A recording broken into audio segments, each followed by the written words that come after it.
In today's show, I'm going to teach you the most important money lesson you can teach your children to help them become successful later in life. And even if you haven't got children or are planning to have children or your children are grown up, hey, the lesson is also relevant to you. I'm also going to go through a number of other money lessons as well, but in the second half of the show, this lesson that I have learned over the years from my mentors and mentoring many other very successful, wealthy people is what I want to share with you today. By the way, we're not going to talk about property today. And I know many of you listen to my regular podcast because you're interested in property, but you're really interested in property to have it as a vehicle to achieve success, financial freedom, choices in life. So today's lessons are going to be very, very important to you. So welcome to another episode of the Michael Yardney podcast. Welcome to the Michael Yardney podcast, where twice each week you will learn a number of new ideas regarding success, property investment and money in around 30 minutes. Our show is brought to you by Metropole, who specialise in helping you grow, protect and pass on your wealth through strategic property and wealth advice. Now here's your host, Michael Yardney, Australia's most trusted property commentator who has once again been voted Australia's leading property investment advisor. That's the fifth time he's won a similar award in the last 7 years.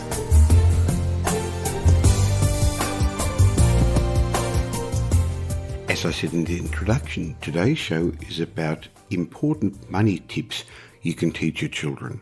But even if you haven't got children, or if they're grown up, or if you're planning not to have children, doesn't matter, because you're a child one day, and many of us still are reasonably childish in the way we invest. So there will be some lessons in this show for you. And in the first section, I want to teach you 9 important money tips that you should pass on. And then the second half of the show, I'm going to explain to you the most important lesson you can leave for your children about getting wealthy. And it's not too late for you either. But as I thought about this, I realised there are so many events, so many decisions, so many occurrences that when I look back now over the years, I think, wow, if only I knew those then, rather than now as an adult, wouldn't it have made a difference? While it may be a bit late for me, I've made my mistakes and I've since overcome them and grown a substantial property portfolio and successful business. One of the most important things we can do as parents is equip our children to manage their lives more effectively by sharing with them lessons that we've learned along the way. Seemingly, though, many of us are reluctant to share our mistakes with our offsprings. Maybe it's because they're worried they're going to think badly of us. In fact, most Australians don't teach their children anything about money, meaning we're raising our children to become financially illiterate. So is it any wonder that most people live from paycheck to paycheck and accumulate more debts than they do assets? What's worse, our children are being taught by the media, by the politicians, by the school system, by people who are not wealthy. Others are teaching their children that becoming wealthy is greedy, having too much money isn't fair, and that the wealth in this world should be redistributed. What kind of message do you think that sends our future generations? So as a father of my now adult children and grandchildren, I want to take a moment to share with you 9 important steps that can give your children more financial control and independence as they grow up. And as I said at the beginning, I think there's going to be some lessons for you along the way as well. So the first lesson I think you should teach your kids is today's debt equals tomorrow's slavery. Look, when we were younger, we tended to think in very narrow time increments. We're looking for immediate gratification, and usually we don't like delaying the purchase of something, things that we really, really want. Unfortunately, this leads lots of us to fall into the credit trap, where we borrow money using high-interest credit cards, store cards, and now there's these other new fancy things, Afterpay, whatever, only to pay back thousands of dollars in interest over the years and forever owe other people money. So the fact is, today's debt is robbing people of tomorrow's earnings because you're sacrificing money you haven't even got yet. Now, that's a really important lesson to teach your kids. Limiting your debt obligations when you're younger means you're going to have more control over your personal finances later in life, And avoid the financial chains that bind a lot of people from the freedom of life that they want to have. The second lesson you should teach your kids is that he who dies with the most toys isn't necessarily the winner. Oh, look, we all like our toys. Well, at least I know I do. But expectations are a dreadful enemy of money management. We see how the other half are living, in the glossy magazines, on Facebook, on Twitter, on Instagram, on the television shows. Of course, you're only seeing their good side. You're seeing their highlight reel, not all the bits on the cutting room floor. But it makes many of us think that life's all about working so you can have one of the have-mores in the world. Consumerism is the new black, and it doesn't look like it's going to go away. The truth is, possessions don't make for a rich life. I've found over the years it's experiences and people, the things that money can't buy, that makes you truly wealthy. You've probably heard me say it before. True wealth is what you're left with if you lose all your money and all your possessions. Now, as we're talking about money, I guess I've got to make it clear that money is really important in those areas of life where it's important. And I recognise it's not important in a whole lot of other parts of your life. But any problem that money can solve isn't really a problem. So I've got no issue with trying to get more money correctly, legally and ethically, and not by taking it away from others, but by making everyone rich. And that's, I guess, part of the reason I'm sharing this sort of information with you on the podcast. Okay, the third lesson to teach your kids is take responsibility, because that makes you the master of your destiny. Look, the fact is there's no such thing as rich victims. However, unfortunately, many people are too quick to blame others for the perceived failings in their lives today. It looks like we've become a society of litigious finger pointers, and as a result, many people feel they've been dealt an unjust hand, a bad hand. The truth is, if you're courageous enough to cast a critical eye over life, recognising you are where you are today because of all the choices you've made, the choices you've chosen to do and the things you've chosen not to do, and if you start to take ownership of your decisions, you build your confidence, you build your self-esteem, you build your self-respect. They're the lessons we've got to leave in our children. In turn, you're going to then feel an inner strength in knowing that you're the master of your own destiny, rather than handing power, control to somebody else. I don't know, the government, to the employer, whoever it is. Let's face it, they're not going to have your best interests at heart, are they? Another lesson, and I'm going to go into this in a little bit more later on, is that patience and waiting is what helps you get through. When you fly the family coupe, you should teach them, no doubt you're going to want to have everything straight away. Yeah, the car, the job, the big TV screen, the latest iPhone. But in all likelihood, you're going to have to work your way up the food chain, learning to prioritise how to make the best use of your pay as you go. I've just found that many young people expect to start off in the home that it took their parents 30, 40 years to achieve. So it's important to teach your kids to understand the difference between wants and needs, and recognise that all the money you spend on those material items, just because you've got to have them today, is less money that you're going to have to fund your retirement, your lifestyle, your golden years tomorrow.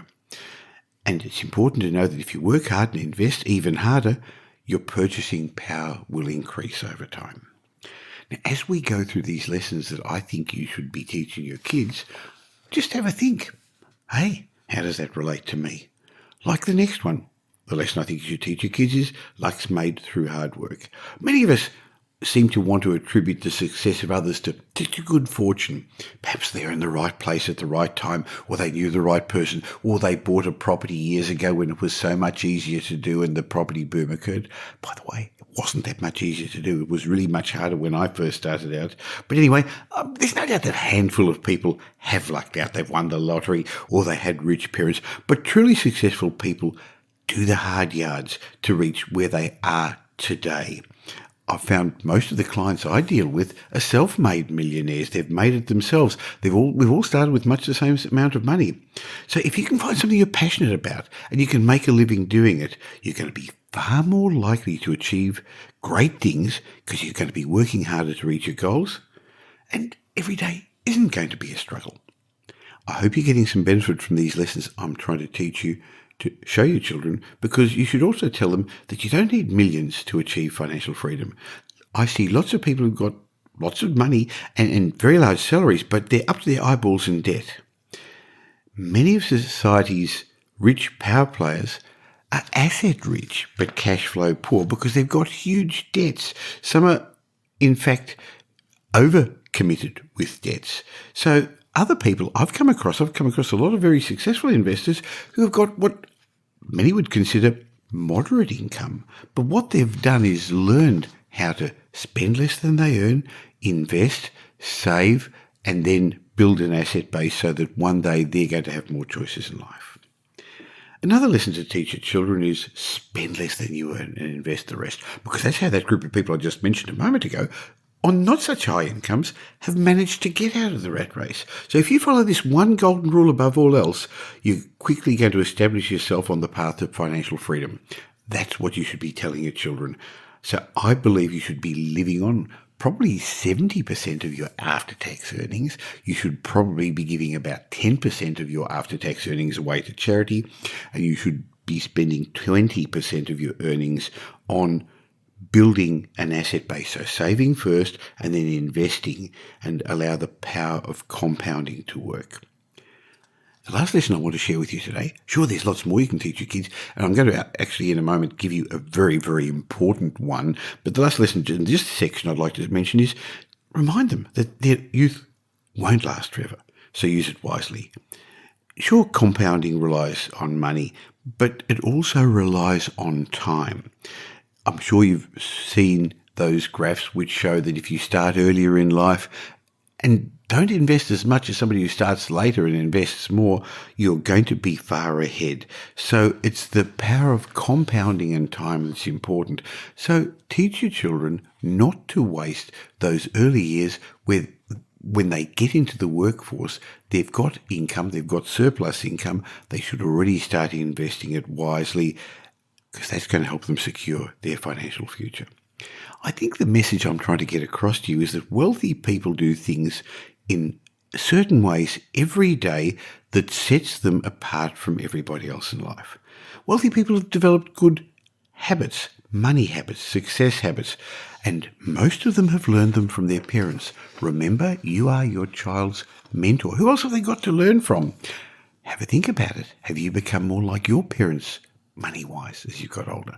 Now, I know a lot of people say, no, I haven't. But then I ask them, what about your spouse, your husband, your wife? Have they become more like their parents as they got older? And they said, oh, yeah, they have.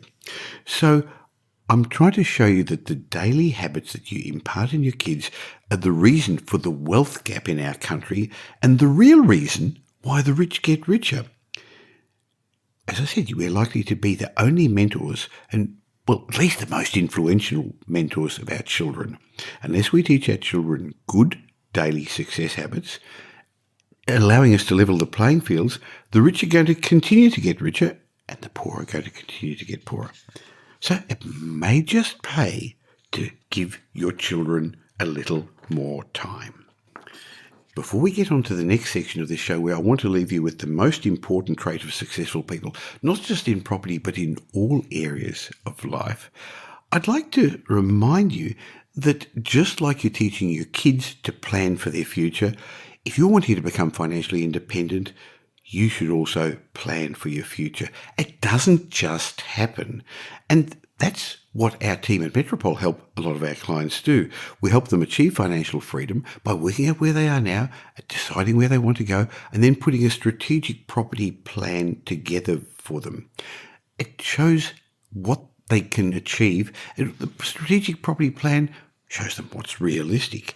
Think about it. If coming along and seeing the team at Metropole showed you what types of property you'd need, how much cash flow you'd need, what would be possible if you're going to change your life circumstances. Wouldn't that be worthwhile?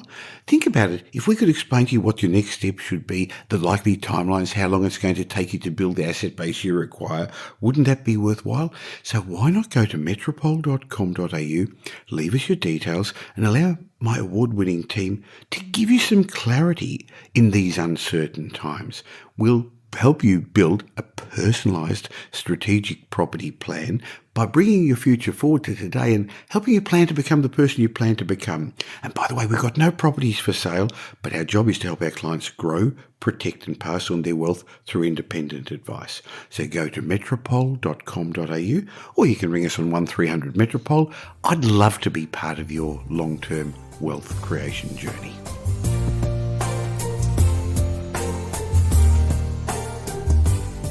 Well, I started the first half of the show sharing with you 9 money lessons to teach your children. And if you haven't worked it out by now, I'm not only talking to your children, I'm talking to you. And now I want to share with you the most important lesson to teach your children about money and about success. And again, I'm talking to you as well.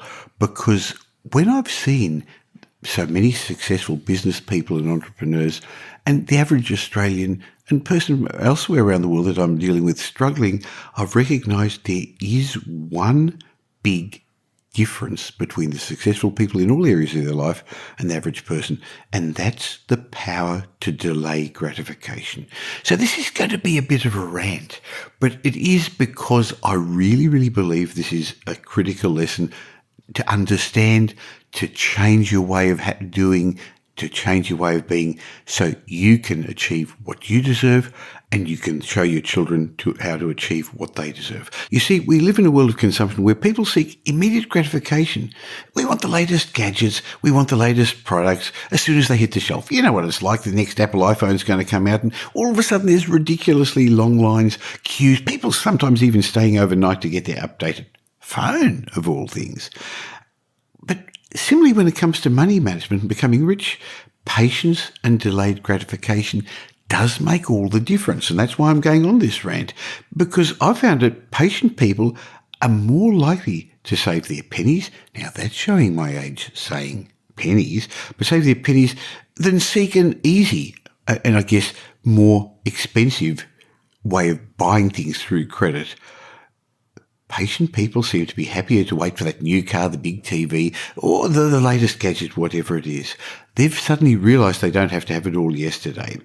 One of the common rich habits that I've found and that I've written about often is that successful people have the ability to delay gratification. Successful people possess higher patience and an aptitude to postpone the enjoyment of their work. Now, don't turn off, because I know some people are going to listen to this and say, hey, I don't want to know about this, I don't want to hear about this, I'm happy with what I'm doing.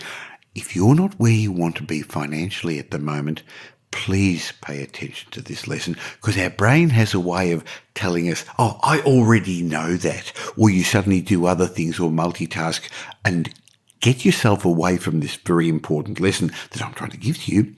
And again, if you've got children or grandchildren or planning to have children, even more important, to show them, not just to teach them, but to show them your actions. Because successful people, as I said, have got a higher patience and aptitude to postpone the enjoyment of all sorts of things.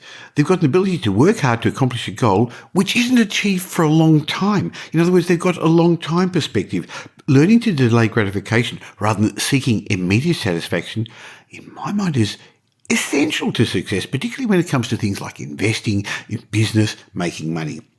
Yet it's not easy to change these ingrained habits that we've got, these approaches to life that we've been practicing since childhood, many of us. But once you're aware of the importance of the concept of delayed gratification, it is easy to change. And that's why I'm spending the time explaining it to you. You won't change straight away, but what I'm going to show you are some small alterations to your thought patterns that you can do. But first of all, you've got to acknowledge your habit and acknowledge that you've got to have delayed gratification. Remember, if it comes too easily, chances are you're going to lose it easily as well. All good things take time. You've heard me quote Warren Buffett before, saying that wealth is the transfer of money from the impatient to the patient. So I've gone on about it a bit. What does delayed gratification actually mean? If you're wondering, let me explain. It's basically being able to delay or defer gratification or resist temptation for an immediate reward right now because you're going to wait for a better reward later on. The reward later is worthy of the wait. And over the years, research into the ability to delay gratification shows that there are a number of positive outcomes from this skill. It's not just money. It includes academic success, physical success, psychological health, social competence. Similarly, a person's ability to delay gratification relates to their skills such as patience, to impulse and self-control, to willpower. These all involve self-regulatory behaviour. So if we think about the rich and successful, one of their key habits is the ability to delay a small instant reward now for a larger one later on. But we've got to remember that this skill isn't natural for most people. As humans, we're wired for instant gratification. We love it. While evolution has made us that way long before our money system evolved, unfortunately, the desire for instant gratification doesn't help us when we're trying to become wealthy. In fact, it hurts us, doesn't it? And that's one of the main reasons a lot of high-income earners I've come across are not rich. You'll often find the more they earn, the more they spend, and they end up on a treadmill where they tend to spend as much as they earn, and they need more and more to support the lifestyle they've now come to become used to, which has got higher fixed costs to maintain. Typically, they spend things on bigger houses, bigger cars, fancy cars, impressive vacations. They tend to live a lifestyle of instant gratification where they live in a peer group of other big spenders and where they just seem to have to work harder and harder to maintain the lifestyle, and they no longer feel they've got the time or the energy to enjoy it. Isn't that what we call the rat race? Now, back to delayed gratification. When it comes to a gadget or a fad, most of us just don't have self-control. And this is made even worse in the technological world we now live in, where we've got access to instant money. It's not even real money. You can get on your credit cards for impulse purchase. You've got these afterpay things nowadays. In reality, we've got lots of ways of buying things now that we haven't even got the money of being able to repay anytime soon. And unfortunately, this type of mindset quickly leads many people to financial ruin. So, it's time to be honest with yourself. Are you a slave to instant gratification? If so, that's okay. It's okay. Number one, just recognise it. And now I'm going to show you some strategies to break the cycle. But first, you've actually got to recognise this poor habit. Let me be clear. Consumer debt is never okay. Using credit cards for impulse purchase or taking on unnecessary debt for non-appreciating assets like cars, or worse, personal loans for holidays. I see people do that. That's never a good idea. The problem is too many people see the limit on their credit card as their money, and it's not, it's the bank's. And you take on this debt using dollars you're hopefully going to earn in the future for current expenses or splurges now, and you pay the bank interest. You pay the bank extra money for the privilege of doing so. What this usually means is the bargain, the special price you think you got, the thing on special on sale today, is likely to cost you much, much more over the long run because you used credit to pay for it. One of the key differences between people with consumer debt and those who don't have consumer debt, everything else being equal, is that if you follow them, the person with no consumer debt has usually mastered delayed gratification, while the person with consumer debt hasn't. The ability to wait to buy something after you've saved for the item, rather than impulsively purchase something as soon as you realise you want it, that is delaying gratification. The ability to invest money today and forego things so that you've got the money to save and invest today so that you have better time in your golden years, that is delayed gratification. So you're probably wondering, how can you learn to delay gratification? Like I said, it's not easy, but it is a skill that you should have in your rich habit toolkit. If you want to, let me share a couple of rules with you. Number one, write down a list of money goals and put them somewhere. Put them somewhere where it's easy for you to see every day. Another idea is to tell somebody about your goals, perhaps a mentor, perhaps somebody in your mastermind group, somebody who can help you remain accountable for it. So have your goals there so that you know that what you're doing. So if you're not doing something that's going to get you towards it, or if you're especially doing something that's taking you away from those goals, that's going to remind you, hey, hold on, stop. The other thing is, every time you're tempted to purchase something, just have a think.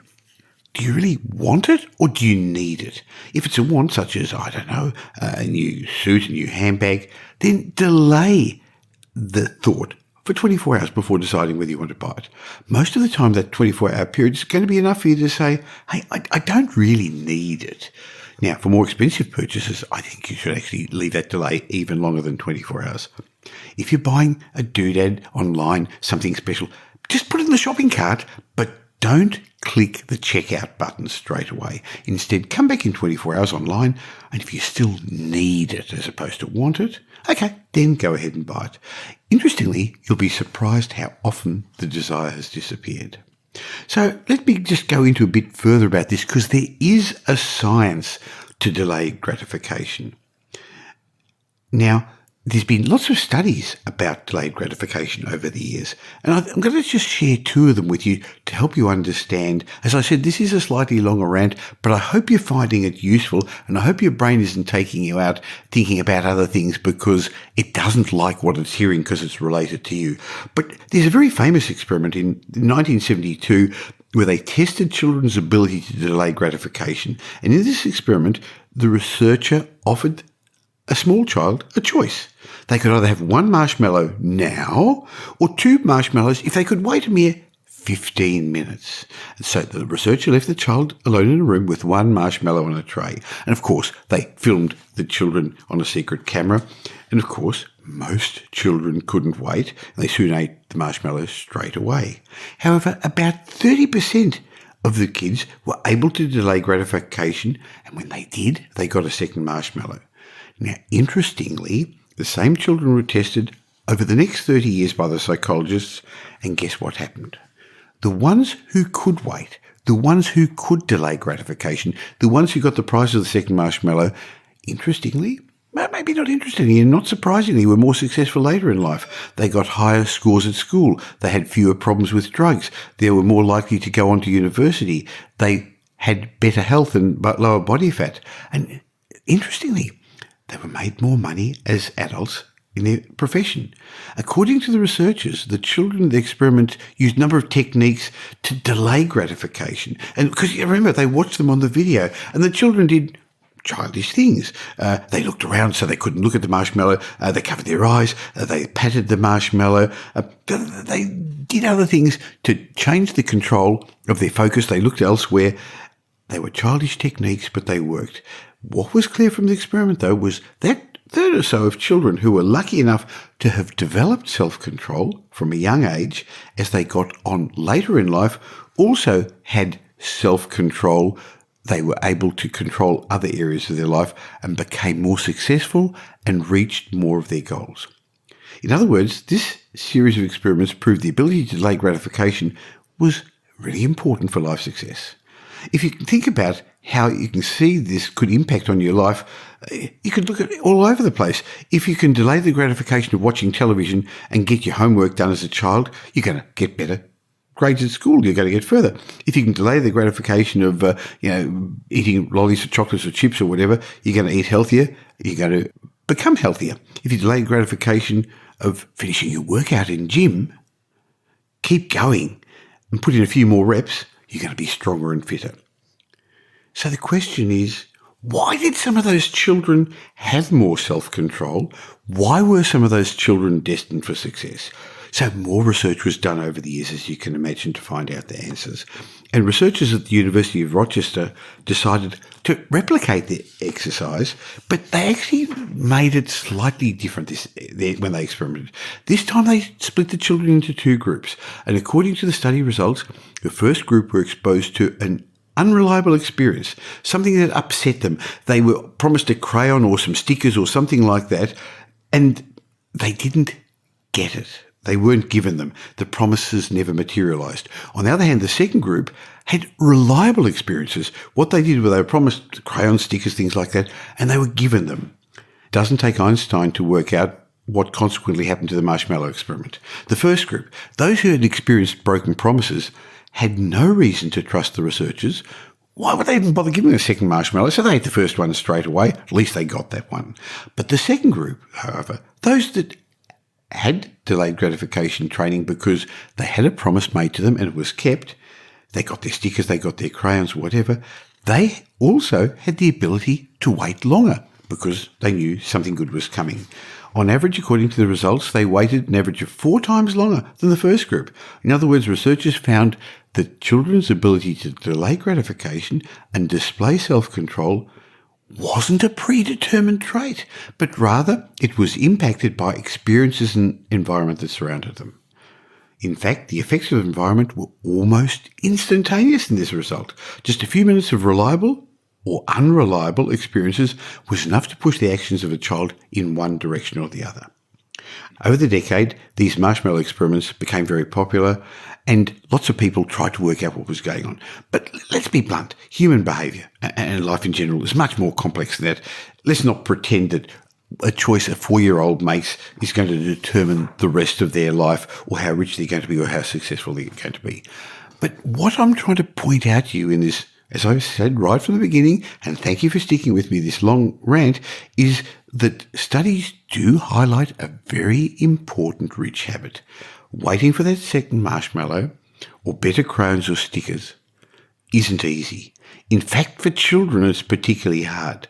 But what we can learn from this is you need to find the ability to be disciplined and take action instead of becoming distracted and doing what's easy.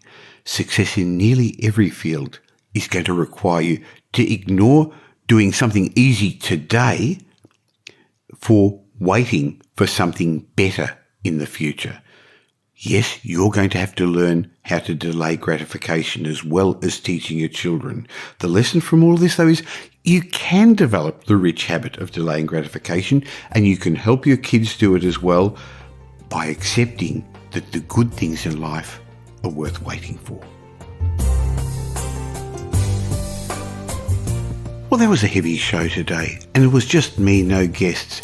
But the lessons were so important, I wanted to get them across to you, and I hope you got some benefit from it. And if you did, thank you for listening through, and please pass the message on to somebody else, because my intention is to help as many people as possible become financially independent through lessons like I've just discussed today. So let somebody know about it through social media, through Twitter, Facebook, whichever way you like. And if you got benefit from it, I'd also love you to leave me a review, like Jessie Yardney sent me a review a little while ago saying, Michael, he left a 5-star review. Great. Michael's knowledge about property and investments beyond anyone that I've listened to on podcasts. His advice and suggestions are unbiased, which is so difficult to find these days. He's not just a businessman. He's like a mentor for business-minded people who want to be successful in life.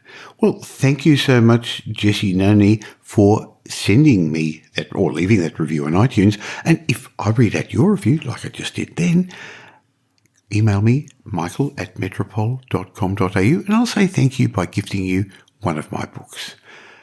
In between these twice-a-week podcasts I'm sharing with you, if you want to find out more information, go to propertyupdate.com.au, and every morning you'll get my newsletter full of tips about money, success, finance, and property, written by a whole range of experts. Look forward to being back with you again real soon. Thanks for listening to this episode of the Michael Yardney podcast, which was brought to you by Metropole, who help their clients grow, protect, and pass on their wealth through strategic property and wealth advice. If you like what you heard and don't already subscribe, you'll find us on iTunes or on your favourite Android app as the Michael Yardney podcast. Watch out for our next show, which comes to you twice a week, and you'll learn some new ideas about property investment, success, and money in around 30 minutes. To get more of Michael's thoughts, go across to www.propertyupdate.com.au and sign up for his daily morning briefing, and you'll hear from not only Michael but a group of leading property success and money experts. And just a reminder that the information you heard in this show today is general educational advice and not specific investment advice, as we don't know your personal circumstances. If you're looking for specific advice, why not ask the team at Metropole to help you?